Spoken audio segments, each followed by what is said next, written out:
Here's a look at the Galaxy Z Fold 3 and the Galaxy Z Fold 4 so that you guys can get an idea of how similar or how different they look and decide if that's something that you'd want to upgrade to. I've had the Z Fold 3 from the day that it was released, maybe a day before, and then I've had the Z Fold 4 about 2 or 3 days before it released. I had pre-ordered it, and for whatever reason it got to me early. So I've been using it for quite some time, a few weeks now. The Z Fold 3, great. I had no issues with it. It was a little bit glitchy when you do the open feature and you try to play a video on half of the screen. Otherwise, everything's great. I had no concerns about it. Video quality was awesome when even with the fold. Now you can see here a little bit the screen protector that comes with it is starting to come apart just a little bit here, but doesn't mean that the screen is damaged. It's just a screen protector. I would recommend leaving that screen protector on because I have tried replacing that on the Z Flip 3 and it was a headache. I've gone through maybe 5 or 6 different screen protectors and they all bubble up at the seam. Same thing with the Z Fold 4. There is a screen protector there, so I've left that one alone. Majority of the time you've got this phone closed anyway, so the risk of it dropping is probably a lot less while it's open. I did put a tempered glass screen protector here on it. When there's a case on it, you can't even tell that there's a screen protector on there. It feels great. Now the differences between these two phones is very, very minimal. They are almost the exact same size, as you can see here. The 3 is just a little bit longer and skinnier, just a tad bit skinnier than the 4. 4 is a little bit wider. 4's outer frame is also more slim looking. The 3, you can see this piece right here. From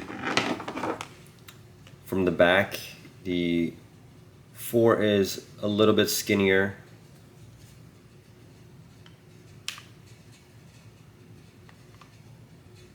But the setup is all the same power button and volume button are in the same exact spot. The camera looks almost identical. On this one I've got a screen protector on it as well, a camera protector I guess you could call it. But it looks exactly the same. However, in the setup of it, I think they must have done some sort of configuration or maybe internal hardware or software upgrades, but the 4's picture and video quality is a lot better than the 3. I was actually very, very disappointed with the picture quality of the 3, and I was contemplating going to the Samsung S22 Ultra because I like the feature of having the S Pen. So with these, you don't get an S Pen that's built in. You have to have a separate S Pen, and usually it comes with you can get a case that carries it. So it's basically carried in the case. It's a great feature to have if you need it for work or whatnot. Otherwise, you probably wouldn't even mess with it. So my personal assessment would be is that although the camera quality is better on the on the 4, I don't know if the price tag of about $800 more would be worth it. Currently, right now, they're giving about $1,000 to $1,100 on trade-in credit for the 3 to upgrade to the 4. So the 4 is running at about $1,800. Don't think that's worth. The camera's not worth it to do the $800 on upgrade. I did, however. And if you look on as it opens, very, very similar. For some reason the screen does feel a little bit more crisp. It feels somewhat smoother. Apps seem to run better. the integration with other apps on the as far as the fold portion of it seems to be a lot better with the 4. And so I do find myself a lot of times watching, you know, Netflix or whatever, even if as I'm working at my desk, and the video will be just right here. Great feature to have. Even on an airplane, I unfolded the table, propped this phone up, boom, I'm watching without having to hold the phone. Now I've got a few. Actually, you know, one more thing. The camera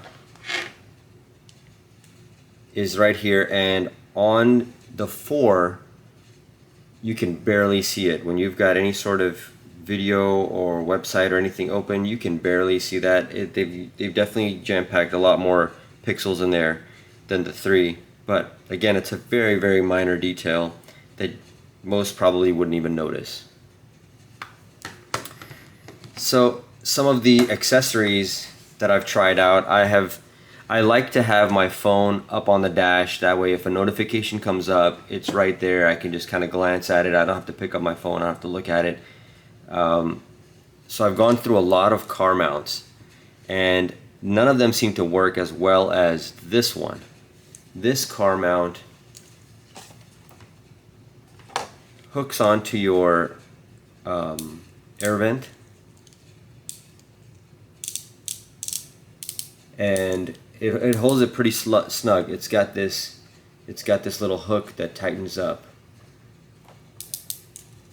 The best feature about this is that when you can have your phone open or closed, but when you have it open, you simply put it in, and these arms come across, and they hold it in place. Now the only bad part about this is that this current case that I had from Samsung, the Samsung case, the pen is on the back of the phone. So when you have it open, it's like this. And this pen won't allow for any sort of mount to hold it, because no mount goes past this much right here. You would need it almost double for it to be able to hold with like a pen mount or a pop socket or whatnot. Previously on the 3, I had this case from Spigen. It holds the S Pen on the side. It just pops right in, and there it is. And when it opens like this. The only drawback to that is that when you have it closed, you can't get your left hand in there to unlock with the thumbprint or fingerprint. You can do it on this side, but it gets a little bit in the way. But when it is open, it's definitely a lot sleeker, because from the back it's completely flat. So it would work in a holder like this.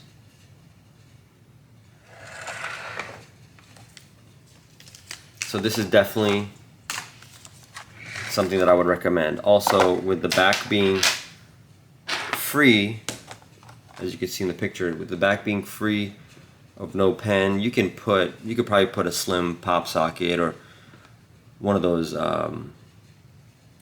like ring finger holders if you'd like. I find that I don't really need it much.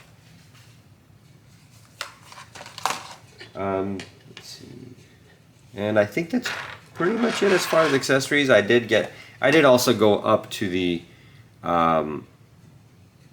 Watch 5 Pro. It has a better battery life. I love it. It's amazing. It definitely lasts like 3 days or so with normal usage. The Watch 4 was like maybe 3/4 of a day. Every single day I found myself charging this, and that's just normal usage, like just walking around, getting phone calls, controlling it for music at the gym, things like that. not actually using it for phone calls or anything, which both of them have that capability. They're almost the same size. In fact, I am using the strap from the 4 watch, the classic watch, on the 5 Pro, and it fits just fine. I do have the 5 Pro strap coming in. I just didn't want to use it without it. And I think that's pretty much all I've got for this review.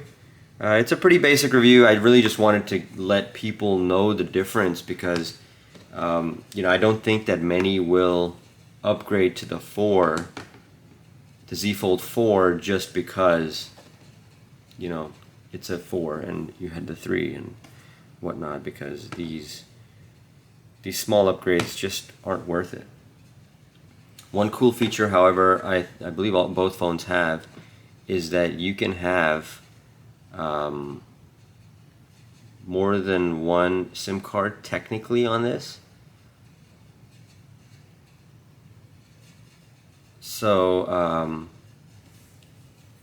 you have your regular SIM card, physical SIM card, and then you also get a digital SIM card. And so when that happens, you got basically 2 sets of bars and a Wi-Fi signal on here. So if you look here, you see the two sets of bars, because I've got the digital SIM card on here, and I've also got the physical SIM card in here.